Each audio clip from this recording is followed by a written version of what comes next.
Hey guys, today I wanted to talk about a certain player that I feel is being looked at as a little too much underrated. And that player is Adam Thielen. When you think Adam Thielen, you think the number one receiver for the Minnesota Vikings.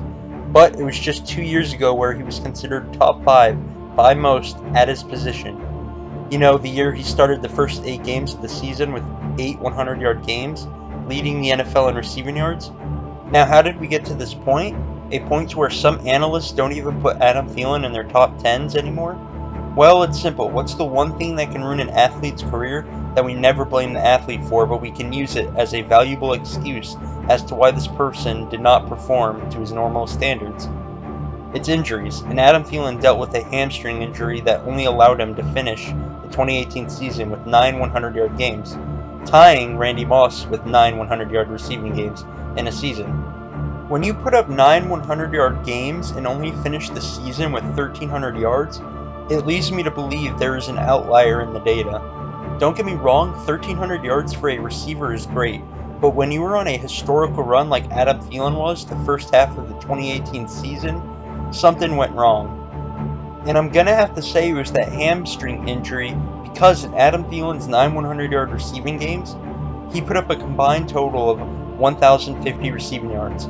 Keep in mind though, he finished the 2018 NFL season with 1,373 receiving yards, which means in the other 7 games, he only put up a combined total of 323 yards. In the 2019 NFL season, Adam Thielen dealt with injuries yet again, but when he got fully healthy in time when it mattered, Adam Thielen showed up again. In the wild card versus the Saints, Thielen put up 7 receptions for 129 yards, outperforming Michael Thomas, who many believe to be the best wide receiver in the NFL. And yeah, I know the next week he was a no-show versus the 49ers, but give him a little break. They were the number 1 defense against the pass. Adam Thielen has one of the best get-into NFL stories in the NFL. But before we get to that, here's a little backstory on Thielen. Adam Thielen grew up in the state of Minnesota, and he grew up a huge Randy Moss fan. Hoping one day he can make the NFL, he chose a career path in football. Adam Thielen played college ball at Minnesota State University. It was there he led the Mavericks in receiving yards for 3 straight seasons, to no one's surprise. However, he knew that the NFL scouts would instantly mark him off because he was white, and not a slot receiver. Here's where the story gets crazy. Thielen had to ultimately end up paying $500 to go to a combine in Chicago, in which he smoked the competition so bad that the Minnesota Vikings called him up for tryouts. This was the first good news Thielen heard in a while, because keep in mind, he was never going to get drafted and no team invited him out for training camp. Once Thielen got the Vikings contract, he truly started from the bottom, as it took him 4 years off of special teams to be the elite receiver he is today. Now in conclusion, I don't think Adam Thielen is the best wide receiver in the NFL, as that belongs to Julio Jones in my opinion.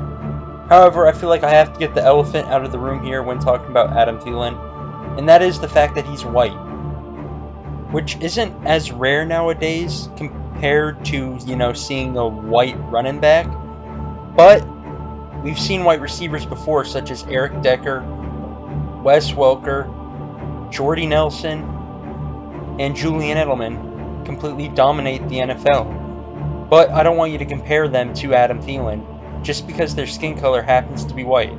If you're going to compare Adam Thielen to someone, you should compare him to the Hall of Famer Steve Largent, my favorite.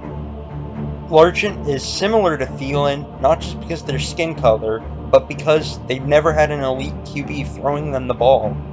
Because if you notice, the wide receivers I just mentioned, they had QBs like Peyton Manning, Tom Brady, and Aaron Rodgers throwing them the ball. Now compare those quarterbacks to Kirk Cousins, Sam Bradford, and Case Keenum. As you can see, there's no comparison. I definitely think he should be in every analyst's top 10, at least. As you guys can see, here is my top 10, me personally. I would rank him 6th behind Julio, Hopkins, Thomas, Adams, and Hill. Just my opinion. We all have our opinions. So, what's your guys' opinion on Adam Thielen? Is he not top 10 in your opinion, or is he top 5? Let me know in the comments below, and as always, thank you so much for watching, and tell me in the comments if you like these type of videos.